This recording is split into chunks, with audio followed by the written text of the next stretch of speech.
Let's talk a little bit about bowling. Bowling. How many events? So he's doing 4 events, Matthew Boling. Long jump, Yeah. 60, 200, 4x4. Yeah. One, do you think he's going to, how many events do you think he wins of those 4? I think the over-under would be 1.5 if we were setting a line. And I think I'm going to go 1 just because of the cumulative toll of the competition is going to catch up to him. So I think he's going to win the long jump.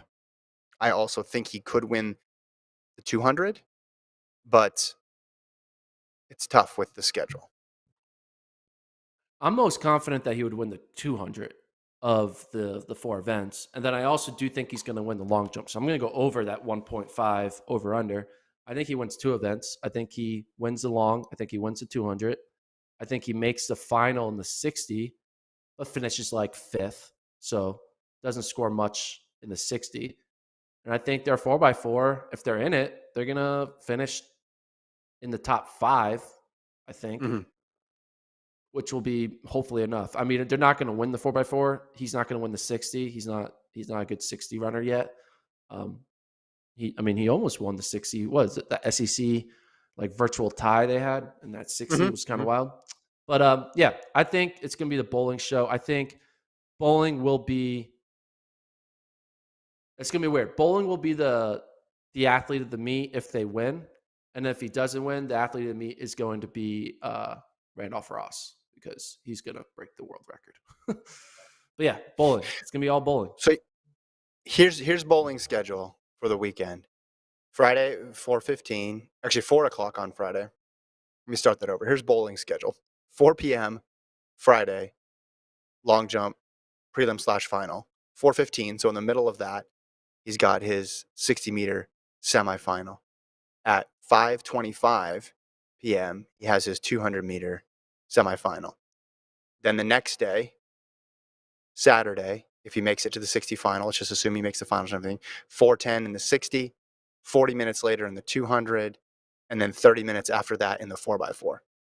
Like, that is a condensed schedule. So day 1, you have him competing in the prelims in the midst of taking all these jumps.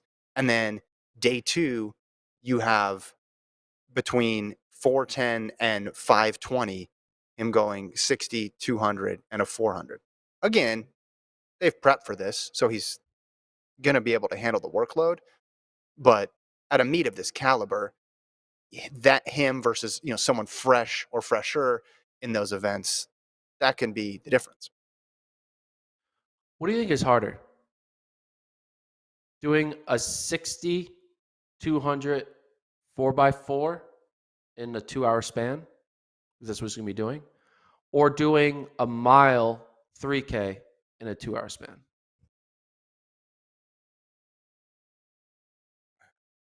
Wait, 2 hour versus 1 hour, or 2 hour versus 2-hour span. 2 So hours? the meet's only 2 hours long. It's from 4 to 6. No, it's shorter than that. It's 4 to 5, like 30 on Saturday. I mean, there's okay, 5:30. Well, it ends at but the last event it's 3 heats, so it ends around 6. Okay, right, but yeah, okay. There's 3 heats. Yeah, I'm just saying, is it harder to do 3 events in 2 hours, 3 sprint events in 2 hours, or 2 distance events in 2 hours? I mean, I'll say the distance events, but I mean, I think it's both difficult, and it matters both. Just especially in the distance side of things, how hard are they getting pushed? Hawker made it look easy last year, but remember Oliver Hoare a few years ago when you told him it was a great idea to run of like 3 events, and that didn't work out very well for him. But then we see the sprint side of it too. Remember, was it Houston? That one. I mean, Yeah. multiple people like the 2-4 in particular. Like, this schedule is crazy. So the 4 to the 2 that's 30 minutes. There's not a lot of time. Yeah. This is the condensed thing that they started last year with COVID. I mean, it already was tight, and this just makes it even tighter, correct? Correct. Yeah. I mean,